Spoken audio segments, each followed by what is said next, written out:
بسم اللہ الرحمن الرحیم۔ اعوذ باللہ من الشیطان الرجیم وقال الملك ائتوني به فلما جاءه الرسول قال ارجع إلى ربك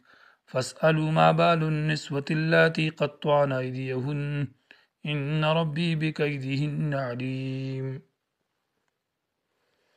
عزیز طلبہ کرام، سبق نمبر 74، آیت نمبر 50 تا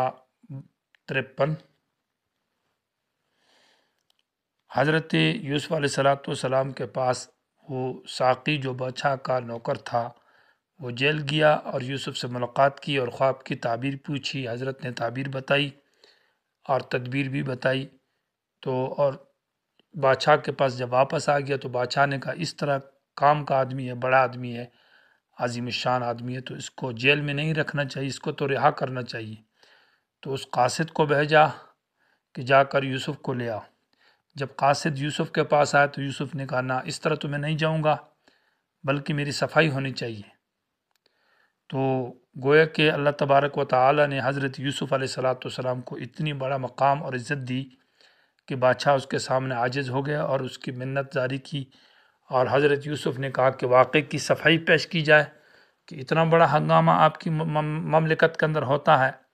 اور آپ اس کی تحقیق نہیں کرتے، اس کی پرواہی نہیں کرتے، تو اس کی صفائی ہونی چاہیے۔ تو حضرت یوسف کی صفائی کے بعد حضرت یوسف جیل سے رہا ہوئے، چونکہ حضرت یوسف پیغمبر ہے اور داعی ہے، اور پیغمبر اور داعی کے اوپر بدنامی تھی تو پھر دعوت میں اثر نہ رہے گا۔ تو حضرت یوسف نے کہا صفائی ہو جائے، تمام لوگوں کو یہ بات، تو بادشاہ کو یا بعض لوگوں کو معلوم ہے، تمام رعایا کے سامنے یہ بات آ جائے کہ میں پاک دامن ہوں تاکہ میری دعوت اثر کرے لوگوں پر۔ تو اس کا تذکرہ ہے، یہ مقام نمبر 7 ہے۔ وقال الملک، اور کہا بادشاہ نے، ائتونی به، اس کو لے آؤ میرے پاس۔ فلما جاءہ الرسول، جب آ گیا ہو یوسف کے پاس الرسول، قاصد بادشاہ کا کہ آپ کو بادشاہ بلا رہے، تو قال، حضرت یوسف علیہ السلام نے کہا ارجع، نہ، میں اس طرح نہیں جاؤں گا، آپ واپس چلے جائیں الی ربک، اپنے مالک کے پاس۔ فاسألہ، سے پوچھیے، ما بال النسوۃ اللاتی، کہ کیا حال ہے ان عورتوں کا، قطعن ایدیہن، جنہوں نے اپنے ہاتھ کاٹے تھے، معنی زخمی کیے تھے۔ یہ معنی نہیں کہ حضرت یوسف عورتوں کا حال پوچھ رہے ہیں، بلکہ اس مقدمے کے بارے میں پوچھ رہے ہیں کہ اس مقدمے کا کیا بنا، اتنا بڑا مقدمہ ہوا ہے اور بادشاہ اس کی صفائی نہیں پیش کر رہا، اس کی طرف توجہ نہیں ہے۔ اس مقدمے کے بارے میں وضاحت کی جائے کہ آیا یہ قصور میرا ہے یا عورتوں کا ہے، تاکہ میری صفائی واضح ہو جائے۔ حدیث میں آتا ہے کہ رسول اللہ صلی اللہ علیہ وسلم نے فرمایا، لو لبثت فی السجن ما لبث یوسف لعجبت الداعیہ، کہ اگر میں جیل کے اندر رہتا جس زمانے میں جتنا عرصہ یوسف رہے تو میں داعی کی بات کو قبول کرتا، یعنی فوراً نکل جاتا۔ یعنی وہ یوسف تھے، گویا کہ حضرت نے یہ بات جو حدیث کے اندر فرمائی ہے، اس میں آپ صلی اللہ علیہ وسلم نے گویا کہ تواضع کی ہے اور یوسف کی ہمت اور مرتبہ بیان کیا کہ کتنے ہمتناک ہے کہ ابھی بھی قاصد کی بات پر رہائی نہیں کر رہے، بلکہ کہہ رہے کہ جا کر صفائی کرو۔ یا یہ کہ ہر نبی کا اپنا اپنا مقام اور اپنی ایک مرتبہ ہوتا ہے۔ آپ صلی اللہ علیہ وسلم نے اپنے ایک حصے سے کہا کہ مجھے رہائی پسند تھی اور جلدی جا کر دعوت دینا پسند تھا، کہ میں فوراً چلتا جلدی دعوت دیتا۔ فاسألوا ما بال النسوۃ اللاتی قطعن ایدیہن، ان عورتوں کے حال کے بارے میں پوچھو، یعنی ان کے مقدمے کے بارے میں، تاکہ پتہ چلے کہ مجرم میں ہوں یا یہ ہیں۔ ان ربی، بے شک میرا رب، بکیدہن، ان کی مکر پر علیم، جانتا ہے کہ انہوں نے جو میرے خلاف مکر کیا اور تان لگائے۔ تو بادشاہ نے فائل منگوائی اور پرانا مقدمہ برسر سامنے لایا گیا، عام منظر پر لایا گیا اور تحقیقات شروع ہو گئی۔ تو عورتوں کو بلایا، اسمبلی بلائی گئی،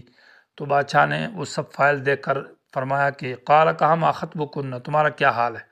اذ راوتن، جب تم نے ورغلایا تھا یوسف کو عن نفسی، اس کے نفس کے بارے میں۔ معنی یہ ہے کہ کیا غلطی تمہاری تھی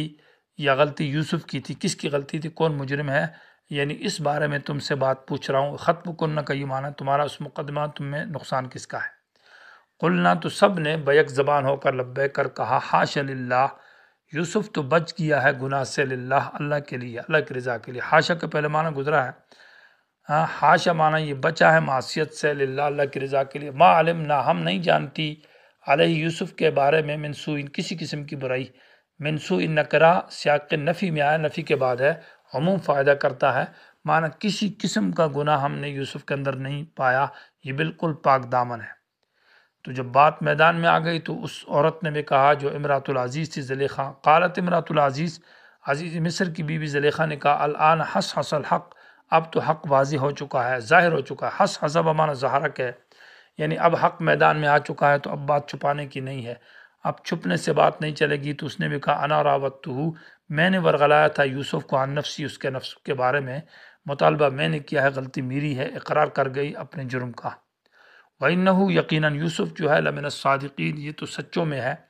اور کس بات میں کہ یوسف نے کہا تھا ہی راودتنی عن نفسی، کہ زلیخا نے مجھ سے مطالبہ کیا ہے، وہ جس وقت یوسف نکل رہے تھے اور دروازے سے بھاگ رہے تھے تو عزیز مصر نے جب پوچھا تو یوسف نے ایک بات کہی تھی ہی راودتنی عن نفسی، تو اس کے بارے میں کہا کہ اس میں سچا ہے۔ ذالکا، زلیخا نے کہا، یہ زلیخا کا قول ہے کہ یہ جو اقرار میں نے کیا، ذالکا یعنی ما قبل میں جو میں نے اقرار کیا ہے، یہ اس وجہ سے میں نے کیا ہے کہ لیعلم، تاکہ میرے خاون کو پتہ چل جائے، لیعلم کا فعل زوجی ہے، میرے خاون کو پتہ چل جائے کہ انی لم اخن ہوں، کہ میں نے خیانت نہیں کی ہوں اس خاون سے بالغیب، اس کی غیر موجودگی میں۔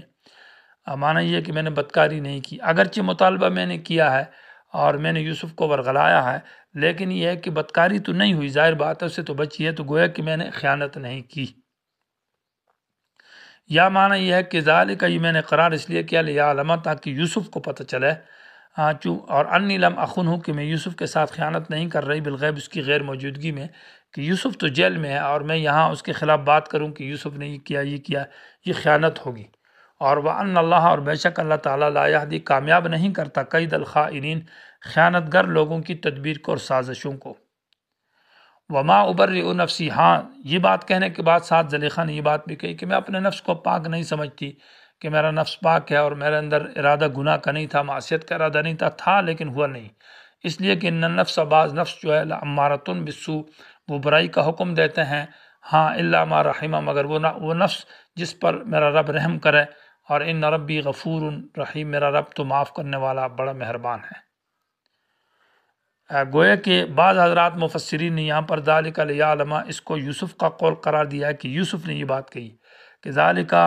یہ میں نے صفائی اس لیے کری کہ لیعلم، کہ تاکہ عزیز مصر کو پتہ چل جائے، انی لم اخن، کہ میں نے عزیز مصر کے ساتھ خیانت نہیں کی بالغیب، اس کی غیر موجودگی میں، وان اللہ لا یہدی کید الخائنین، اور کیونکہ اللہ تعالیٰ کامیاب نہیں کرتا خیانت والوں کی تدبیر قید کو، تو اگر میں نے اس کی غیر موجودگی میں خیانت کی ہو تو میں کامیاب نہ ہوتا، ایسا نہیں ہے۔ وما ابرئ نفسی، یہ بطور عاجزی کے یوسف نے کہا کہ میں اپنے نفس کو پاک نہیں سمجھتا، کیونکہ نفس برائی کا حکم کرتا ہے، ہاں جس پر اللہ میرا رب رحم کرے۔ یہ عام مفسرین بعض نے یہ ذکر کیا، لیکن شیخ الاسلام ابن تیمیہ رحمہ اللہ نے فتاوی کبریٰ کے اندر اور دقائق التفسیر کے اندر، اسی طرح تفسیر البحر المحیط نے حیان نے بہت زور دیا ہے کہ ذالک لیعلم، یہ قول زلیخا کا ہے، یہ یوسف کا قول نہیں ہے، اور ان مفسرین پر بہت رد کیا ہے کہ جنہوں نے اس کو یوسف کا قول قرار دیا، چند وجوہات کی بنا پر۔ نمبر ایک یہ ہے کہ ابھی یوسف تو موجود نہیں ہے اس وقت، وہ تو جیل میں، ابھی جیل سے رہائی نہیں ہوا، تو یہ اس کا قول کس طرح ذالک لیعلم انی لم اخن، وہ تو بعد میں ہے۔ وقال الملک اوتونی به استخلص لنفسی فلما کلمہ قال انک اليوم لدینا مکین امین، اس کا تذکرہ بعد میں آ رہا ہے، ابھی یوسف کی رہائی نہیں ہوئی۔ نمبر دو یہ ہے کہ کلام کے اندر مقاطعہ لازم آتا ہے، کہ ما قبل میں جو کلام ہے وہ یوسف زلیخا کا چل رہا ہے، تو درمیان میں کلام کٹ کر پھر ذالک لیعلم سے یوسف کا کلام درمیان میں کیسے آ جاتا ہے، وما ابرئ نفسی کو پھر زلیخا کا کلام بنایا جائے گا، یا یہ ہے کہ یہ صحیح نہیں۔ تیسری وجہ یہ ہے کہ پھر کس طرح ہے وما ابرئ نفسی، کہ میں اپنے نفس کو پاک نہیں سمجھتا، کہ یوسف علیہ السلام کا نفس تو پاک ہے، وہ تو انبیاء کا نفس ہے اور وہ نفس سے معصوم ہے، اور یوسف کہتا ہے میرا نفس برائی کا حکم دیتا ہے، میں سے غلطی ہوئی ہے، یہ تو عصمت انبیاء کے خلاف ہے یہ بات۔ تو صحیح بات یہ ہے کہ ذالک لیعلم انی لم اخنہ بالغیب، یہ زلیخا کا قول ہے۔ وما ابرئ نفسی، میں اپنے نفس کو پاک نہیں سمجھتی، کیونکہ بعض نفس جو ہے وہ امارہ بالسوء ہے، ہاں ان ربی، اور بعض نفس جو ہے وہ لوامہ ہے، جو برائی کا طرف، برائی کرنے پر انسان کو ملامت کرتا ہے، تو ان ربی غفور، میرا رب معاف کرنے والا ہے نفس سے لوامہ کو، اور بعض نفس جو ہے وہ مطمئنہ ہے، تو رحیم مطمئنہ نفس کے لیے میرا رب رحیم ہے۔ گویا کہ تینوں نفوس کی طرف اشارہ ہو گیا اس آیت کے اندر۔ باقی نفس لوامہ کا تذکرہ سورہ قیامہ میں آئے گا اور نفس مطمئنہ کا تذکرہ سورہ فجر میں آئے گا۔ وقال الملک، تو بادشاہ نے کہا ائتونی بھی، اس کو لے آؤ میرے پاس، استخلصو، میں اس کو خالص کرتا ہوں، لنفسی، اپنے نفس کے لیے۔ تو یوسف علیہ السلام کی رہائی اس طریقے سے باعزت طریقے سے ہو گئی اور یوسف بادشاہ کے پاس آ گئے۔ فلما کلمہ، جب بادشاہ نے حضرت یوسف سے بات چیت کی، گفتگو کی، بٹھایا اس کو، تو قال، کہا، انک، بے شک تو، الیوم، آج، لدینا، ہمارے پاس، مکین، مرتبے والا ہے، امین، امانت دار ہے۔ مکین معنی تو صاحب مرتبہ ہے، تجھے بڑا عہدہ دیا جائے گا، کوئی وزیر اور بڑے اعلیٰ عہدے پر تجھے فائز کیا جائے گا۔ اور دوسری وجہ اس کی وجہ یہ ہے کہ عہدہ اس لیے دیا جائے گا کہ آپ امین، آپ کے اندر امانت پائی جاتی ہے۔ تو گویا کہ اس کے یہ عہدے پیش کی حضرت یوسف کو دو قسم کے۔ قال، تو حضرت یوسف علیہ السلام نے کہا کہ چونکہ آپ نے مجھے عہدہ دینا ہے، ظاہر بات ہے کہ مکین کا معنی مرتبہ ہے، کوئی بڑا مقام، اور امین کا معنی وزیر خزانہ کی طرف اشارہ ہے کہ آپ کے اندر امانت ہے، تو اس لیے ہم آپ کو وزیر خزانہ بناتے ہیں۔ اور مکین کے اندر اشارہ ہے عام دوسرے عہدوں کی طرف ہو۔ تو یہ دو عہدے پیش کیے۔ تو حضرت یوسف نے کہا کہ میں ان میں سے کس کو پسند کرتا ہوں، تو مجھے وزیر خزانہ بنا دیجئے، اس کو میں زیادہ سمجھتا ہوں، یہ میرے زیادہ مناسب ہے۔ قال، کہا، اجعلنی، مجھے بنا دیجئے، علی خزائن الارض، زمین کے خزانوں کے اوپر، ملک کے خزانوں کے اوپر نگران۔ انی حفیظ علیم، میں تو حفاظت بھی کرتا ہوں اور علیم، اس چیز کو میں سمجھتا بھی ہوں۔